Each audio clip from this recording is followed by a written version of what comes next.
While watching the Guna 4 pistachio making video, shall we also check out episode 2 of the history of cake? Birthday celebrations actually started in the 13th century, and that too in German regions. So, the tradition traveled from the Greeks to many others, and then it reached the Germans. The Germans made round-shaped cakes for the Norse gods and offered them as part of their worship. That's where the concept of birthday celebrations began.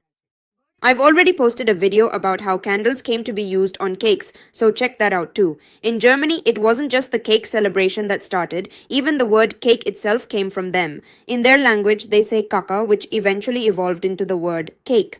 Cakes are also connected to religion. For example, when it's Christmas, there's a specific cake to eat. In the 17th century, the formation of cakes as we know them began. It was during this period that the difference between cakes and bread started to emerge. Bread was something that could only be baked from the bottom, whereas cake could be baked from both sides. That's how the confectionery item was created. This is a very important difference. In fact, back in the 1930s, a book by John Ravi recorded that this was the main distinction between cake and bread. In the early days, the cake that was created in England was called gingerbread. This gingerbread was made using spices mostly brought from India, mixed with honey and butter to make something like a cake.